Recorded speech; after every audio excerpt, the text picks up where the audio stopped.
Hey guys, Loco back again with another video. So we're gonna talk about imports. I might be a little bit late to this, but I have a lot of other things going on and I really want to make content a priority again. So bear with me if I'm a little late on videos. I want to put my thought together. This isn't my full-time job anymore, but I still want to put out quality content to you guys. So yeah, here it is, imports. Let's talk about it. Hey guys, it's time to pay the bills and we have the nice folks over at Raid Shadow Legends helping us out. So if you've had internet connection, I'm pretty sure you know what Raid Shadow Legends is. It is an online RPG arena battle game that's available on both iOS, Android, and desktop. So there's been a lot of new updates and they have new champions that you guys just have to check out, and I want to showcase two of them. So the first one is Sir Nicholas. It is legit just Santa Claus in a game, and he actually has really cool abilities. So he can bash opponents or freeze them with his auto attacks, but not only that, the freeze that they receive is not immutable, so when you freeze them for good. Also, he has Kindred ult basically, so your HP cannot drop below 1, and you also get heals on top of that. So yeah, watch out for Santa. The other one I want to showcase is Tormund the Cold. So Tormund's artwork is just beautiful. He's this frozen dwarf. He's short, there's a lot of icicles sticking outside of him, and that's not all. He's actually a really useful unit versus buff teams. Wintry Wind is his passive skill. It has a chance of freezing enemies that receive a buff, or they can even have their turn meters filled. And his third skill, Blizzard Raids, is crazy good.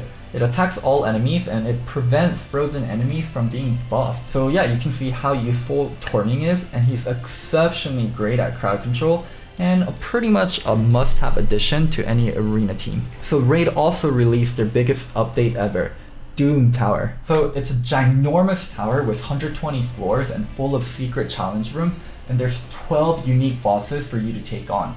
I've been having a lot of blast with this mode so far, so yeah, come check it out also. And on top of the Doom Tower, Raid also released so many amazing new champions. There's gonna be over 500 champions in game now. So if you don't like one, then I don't know what to tell you. You literally have over 500 to choose from. So download Raid on any mobile devices or your PC and use my code, and you'll get a special champion executioner and a lot more goodies. 50,000 silver, 50 gems, 5 mystery shard, 1 day XP boost, 1 energy refill, and 1 climb boss key, just for using my link. So once you use the link, you can find your extra rewards in your inbox, and yeah, it's just that easy. I'll see you guys in game.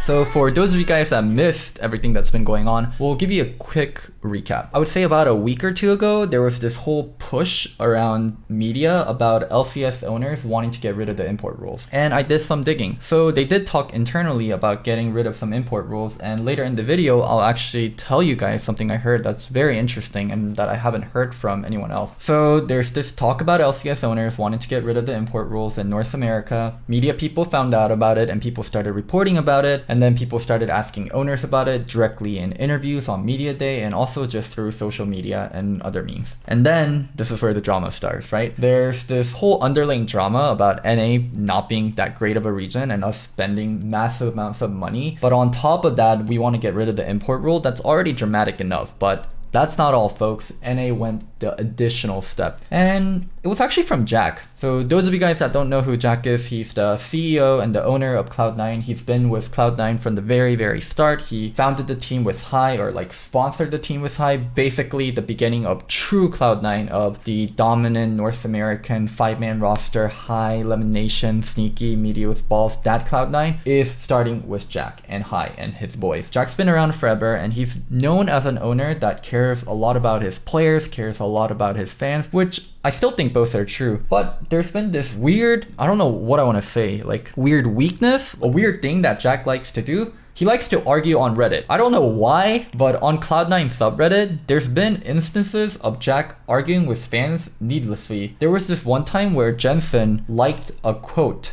that Doran posted on Twitter about superstars not being able to get benched. A Cloud9 fan posted that on the subreddit, and Jack called that fan out and said, Jensen didn't post that, you're making up lies, this is photoshopped. But in actuality, Jensen actually liked that tweet from Doran. And later on, when Jack got called out that Jensen liked the tweet because multiple people backed up the original poster, he said Jensen accidentally liked it. And yeah, that was like the first instance. And then there was the second instance when Jensen got benched of a Cloud9 fan saying, oh, Jensen's not gonna be with us by the end of summer. Jack is fucking up the roster, like what's going on? And then Jack said, no, Jensen's happy. We're working with him to bring him back into the team and back on the main lineup. And funnily enough, Jensen actually did end up going to TL at the end of the year. So those are like the two past instances of Jack arguing with fans. But here's the real big one. So when this whole import drama started, there was a thread, and then people made comments about it on the Cloud9 subreddit, talking about how they don't want to support faceless Koreans and they want to support a North American team, a team they can connect with a lot more. And Jack had some harsh words to say. I'll read it out loud so I don't misquote him. I don't agree with your opinion, and that's fine.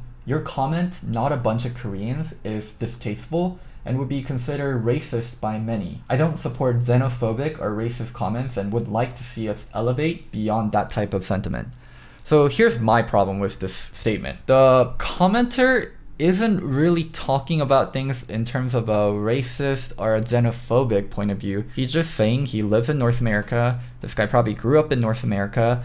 And in a North American league, he probably wants to watch some North American players play. I don't think that really is rooted in racism in any means whatsoever. And Jack trying to spin this comment into saying that this is racist and xenophobic is a cheap way to get around the main point, which is we're going to import more. And Jack could have made no comments. Jack could have not called this guy racist or xenophobic and just said he disagreed, but he went that extra mile and tried to spin it on this guy. So that comment got minus 510 downvotes, and yeah, that's just the start to this owner NA import drama saga. The next one we have is from Vulcan. On February 19th, he tweeted, if you want a full import team, go buy a team in that region, XD. And then here's what Andy had to say.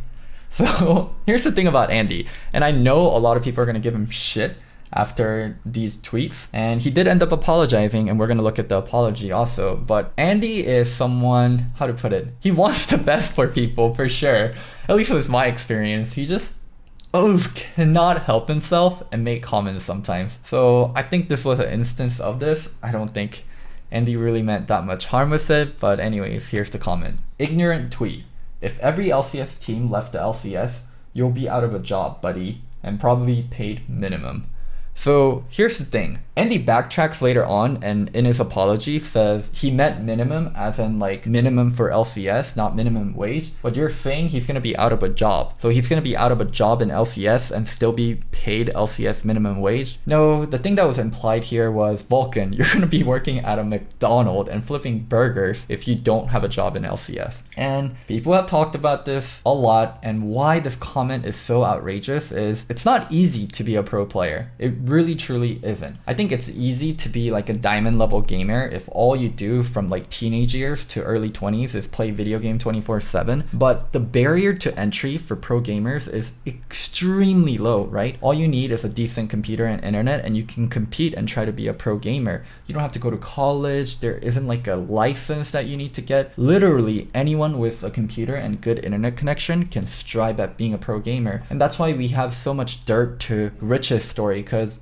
yeah, people that are poor, people that don't really have great education, people that don't have rich parents can be successful through pro gaming.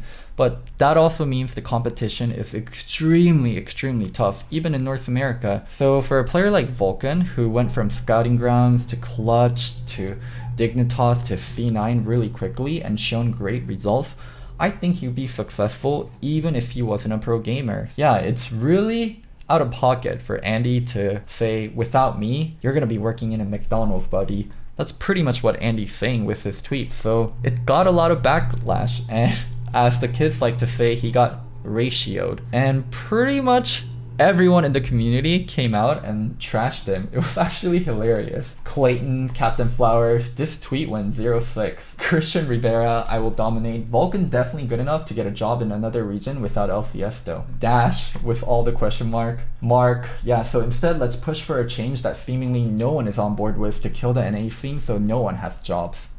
I mean, it goes on and on. Ocelot, this is one dumb fucking take, LMAO. Vagar V2, coach of C9 with the clown emoji. Prismal, an analyst for LCS, come on now son. Jacob Wolf, the best time to delete this tweet was immediately after sending it. The second best time is now. I mean, I didn't tweet on it because I don't want to stir up drama. And no matter what happens, I'll always be grateful for Andy helping me out at the start of my career and also giving me an opportunity to coach on TSM. But yeah, this was a dumbass take. And even if Andy felt this way, there's just no reason to say it out loud. Like, that's what's so frustrating about this for me. So Andy came out with an apology today to Vulcan, so let's hear it.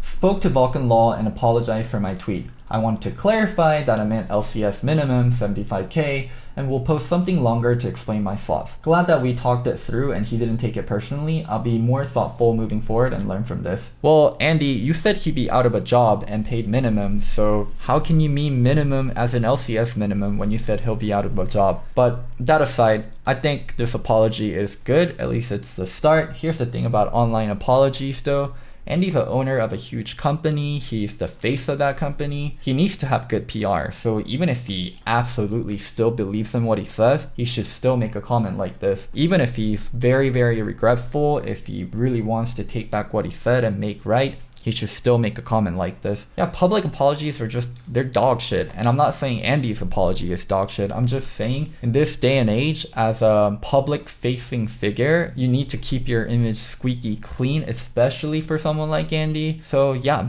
it is what it is. I am glad for one thing though, which is him going out of his way to talk to Vulcan. That's something that I think is actually valuable. I mean, all this internet drama always happens and people just apologize over DM. Like, going out of your way to call someone or at least find a way to talk to them is something that I can at least stand by. So now that we got that whole drama over, let's talk about what I heard. So this is a rumor. I repeat, this is a rumor in case this gets clipped out of context. But I heard that there's going to be 4 major regions. I mean, we know the 4 major regions. It's LEC or Europe, China, Korea, NNA. And the minor region imports will not count towards imports in NA, which sounds crazy to me. So why it's crazy is if I'm from Europe, if I'm from China, if I'm from Korea, I'm just like, what the fuck? Why does NA get this treatment? Because they're so bad that they get to have minor region imports not count towards their import rule. So do I think this can happen? Definitely. We already did that for Oath, and it also makes sense to do it for other minor regions. I know what people are gonna say. They're gonna say stuff like, well, that means if Brazil is gonna get poached by NA all the time, they can't really grow as a region. All the best Brazilian players would always go to NA and they won't count as imports, so yeah, why would they play in Brazil? That might be true. So in the future, maybe the best Brazilian players come to NA. And I think that's good for both Brazil and NA. NA gets to have a wider talent pool to pick from. And Brazil, their best players can play on a bigger stage. As I say that, the funny thing is LCS doesn't consistently get more views than the Brazilian league. So that might not even be true in terms of pure viewership.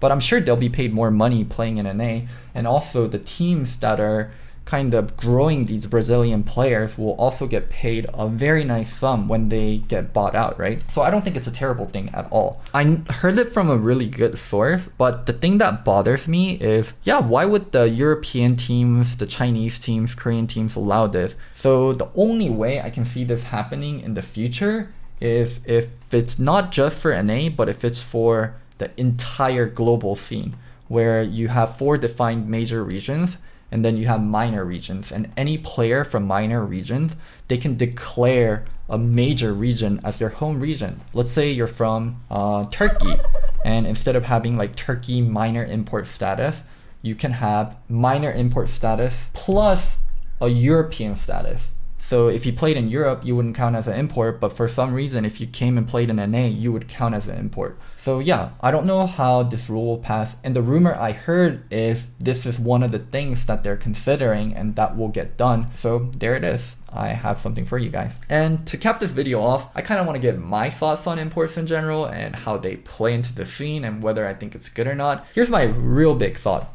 I think if NA abolishes the import rule, NA amateur talent and NA up and coming players will die.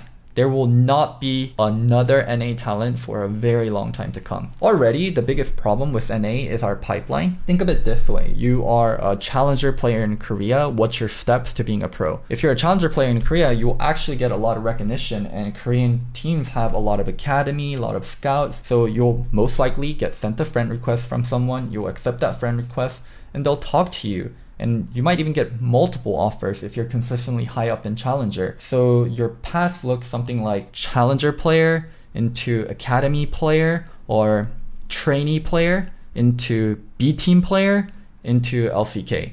So you're trained how to play team games, and there's someone with equity in your success from the very start of your career. Where in NA, it looks kind of like you hit Challenger, you go play in the amateur circuit, and then maybe you get picked up by an academy team and then an LCS team. But the problem with that, our amateur and our academy team system is really, really bad. Actually, it's gotten really good over the last 2 years comparatively to what it's been. But historically, our pipeline, that amateur academy into LCS, has been so much worse than pretty much every other region. In EU, they have their regional leagues. In China, don't even talk to me. They probably have the best pipeline in terms of number of teams, number of people, and number of coaches invested into your success. NA, I think with 100 Thieves, Cloud9, and EG, and other LCS teams really investing into amateur and their academy team, it's gotten better.